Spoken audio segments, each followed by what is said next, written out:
आपण राजकीय नेत्यांना निवडणुकीला उभं राहण्यासाठी शिक्षण अनिवार्य केलं नाही, पण एखादा इंजिनियर असेल, एखादा अधिकारी असेल,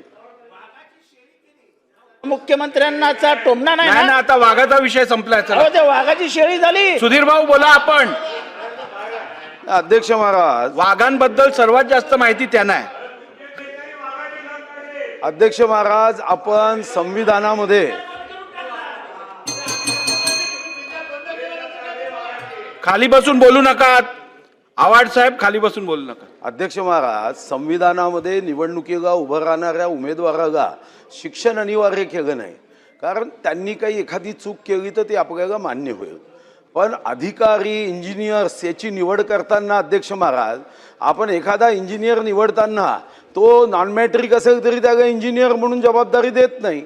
जबाबदारी देताना माझा स्पेसिफिक मंत्री महोदयांना प्रश्न आहे की त्या इंजिनियरनी एखादं काम करताना ते अचूक करावं, योग्य करावं, जनहिताचं करावं, जनतेला त्रास न होणार करावी ही अपेक्षा आहे.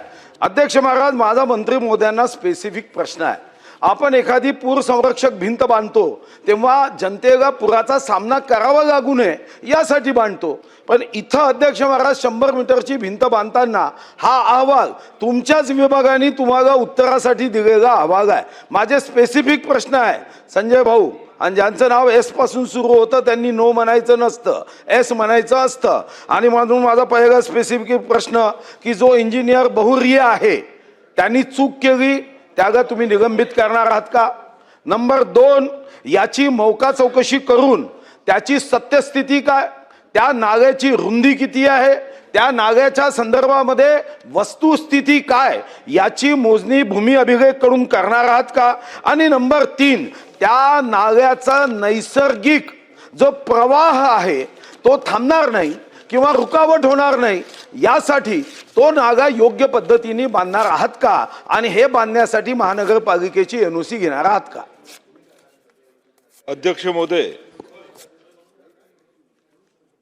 चंद्रपूर शहरामध्ये आकाशवाणी मार्गातील नाल्याला संरक्षण भिंतीच्या बांधकामाचं हे जे काम आहे अध्यक्ष महोदय, हे जिल्हा नियोजन समितीकडून मिळालेल्या निधीतून झालं होतं आणि त्याला प्रशासकीय मान्यता 5/7/2023ला या ठिकाणी मिळाली होती. अंदाजपत्रकीय किंमत जवळपास 98.63 एवढी होती आणि काम सुरू करण्याचा दिनांक 15/9/2024 आणि काम पूर्ण या ठिकाणी 15/12/2024 जवळपास 127 मीटर बांधकाम पूर्ण झालेलं आहे आणि त्याच्यावर खर्च अध्यक्ष महोदय 82.92 झालेला आहे. सन्माननीय सुधीर भाऊंनी आता या ठिकाणी जो मुद्दा उपस्थित केला की या भिंतीचं चुकीच्या ठिकाणी बांधकाम झालेलं आहे आणि शाखा अभियंता किंवा ज्या इंजिनियरनी हे बांधकाम केलेलं आहे त्याबद्दल स्पेसिफिक प्रश्न या ठिकाणी विचारलेला आहे. अध्यक्ष महोदय, खरं तर हा प्रश्न मदत व पुनर्वसन विभाग किंवा आपत्ती विभागाच्या माध्यमातून यायला पाहिजे नव्हतं, परंतु जलसंधारण विभागाने याचं काम केल्यामुळे खऱ्या अर्थानं हा प्रश्न माझ्या विभागाकडे आला. आकाशवाणी मार्गातील संरक्षण भिंतीचं बांधकाम अध्यक्ष महोदय, नाल्यालगत जी लोकवस्ती आहे, दरवेळेस पावसामुळे या लोकवस्तीमध्ये पाणी जात होतं आणि स्थानिक लोकप्रतिनिधींनी मागणी केल्यामुळे या पूर संरक्षण भिंतीचं काम जिल्हा नियोजन समितीमधून घेण्यात आलं होतं. अनेक वेळा त्या वस्तीला फटका बसलेला आहे आणि म्हणून सुधीर भाऊंनी जसं सांगितलं की हा नाला पूर्ण शहरातल्या मुख्य भागातून जातो, याचं सर्वेक्षण हे रुंद किती आहे, जसं भूमी अभिलेख विभागाकडून याची सर्व चौकशी जिल्हाधिकाऱ्याच्या मार्फत करून उर्वरित बांधकाम सुद्धा या नाल्याचं करण्याच्या संदर्भात जिल्हा नियोजन समितीकडे आम्ही प्रस्ताव पाठवू अध्यक्ष महोदय.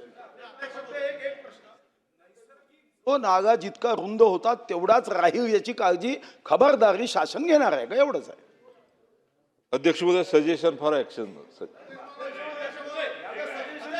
नाही, तुम्ही आता अध्यक्ष महोदय नैसर्गिक नाला आहे. मंत्री महोदय, अध्यक्ष महाराज, मग आज खरं तर या सभागृहामध्ये हा एक मंत्री महोदय आमचे मित्रही आहे. नैसर्गिक जो नाल्याची रुंदी आहे ती कायम असावी ही सजेशन फॉर ऍक्शन काय? हे action, only action, no reaction असं असलं पाहिजे. मंत्री महोदयांकडून अपेक्षित आहे की नैसर्गिक नागेची जेवढी रुंदी आहे तेवढी राहील, ही शासनाने हमी दिली पाहिजे. ही हमी न देता सजेशन फॉर ऍक्शन म्हणजे काय? हे द्विअर्थी जागं. दादा कोंडकेचं उत्तर आहे का हे द्विअर्थी उत्तर देऊ नका. ठीक आहे, चला पुढे. निश्चितपणे नैसर्गिक राहील याची ठीक आहे. काळजी घ्या. मंत्री महोदय, जे आता सुधीर भाऊने आपल्याला माहिती दिली आहे त्यावरती आपण व्यवस्थित विचार करून उपाययोजना करावी. ठीक आहे.